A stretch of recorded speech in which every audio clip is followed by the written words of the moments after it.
Hello everybody and welcome to my video on the story behind the story about the Montgomery bus boycott and really about Rosa Parks in general. I've entitled it Browder versus Gayle. I think that's how you pronounce it. I'm not entirely sure.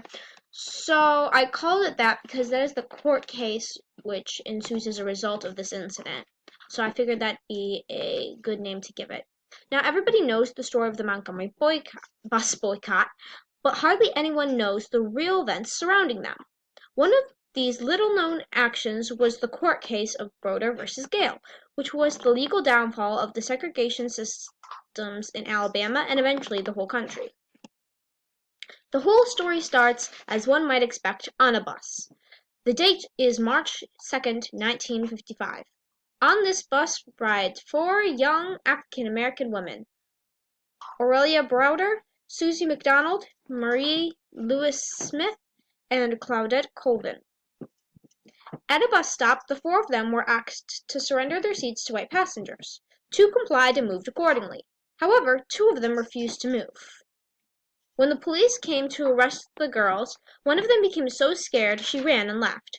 Only one protester was left, still not moving from her seat. Her name is Claudette Colvin. Oh, and one more thing. This happened 9 months before Rosa Parks was arrested.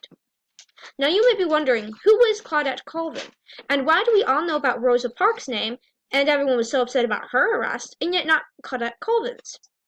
Interestingly enough, those questions answer each other. No one knows about Claudette Colvin's story because of who Claudette Colvin is, or rather, because of her more unfortunate traits, habits, and life decisions. One reason the NAACP did not publicize Claudette's story was that she had a very dark skin complexion. Well, there's nothing wrong with having dark skin, it unfortunately made people less sympathetic toward her in the world of the press. Another reason they didn't put Claudette on a pedestal, or at least they thought that was a very bad idea, is because she had a bit of a reputation of swearing and being a loudmouth. And while they weren't entirely sure whether that was, or they weren't entirely certain whether that was true or not, they didn't exactly want to try and test it out in a big public media demonstration.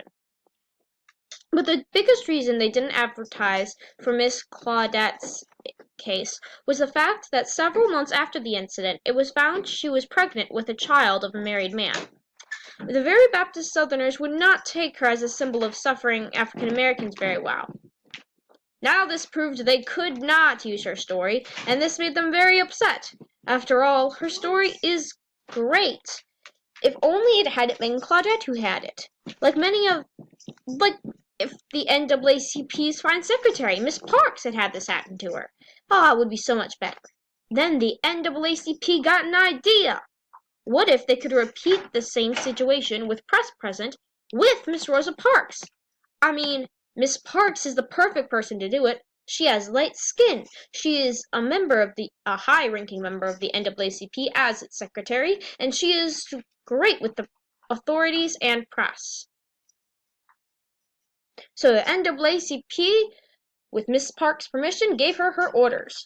Go straight to jail, do not pass go, do not collect $200. Therefore, on December 1st, 1955, Miss Rosa Parks rode on a bus until she was asked to give up her seat to a white passenger. She refused and was arrested. Although the story is not as spontaneous as people believe it to be, it still did great things. It spurred the Montgomery bus boycott. This boycott introduced to the world Martin Luther King Jr. While the NAACP advertised Rosa Parks, they didn't completely ignore Claudette Colvin either. They brought her situation to court with her three friends, who were also on the bus, and they were successful in the court case Browder versus Gayle. This court case helped end bus segregation in the state, and eventually in the whole country. Therefore, while Rosa Parks won the country's heart, Claudette won it in court. In this twofold battle, the NAACP conquered.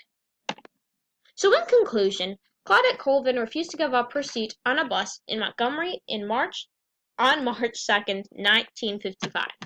Since she was not a great public figure, the NAACP repeated the incident with Rosa Parks on December 1st, 1955, this time for publicity.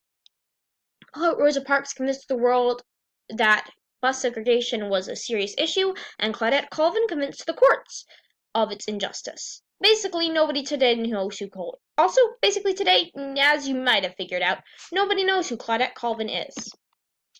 So thank you for watching my video. If there's any way I can improve these in the future, please let me know. Also, I would also like to just add in a quick tag. Please remember Claudette Colvin and share her story. She isn't very well known, and her story should be told despite her, I don't know, personal faults perhaps. She still was a great figure for the civil rights movement, and she should be known. Okay, thank you so much for watching, and I'll see you all next time.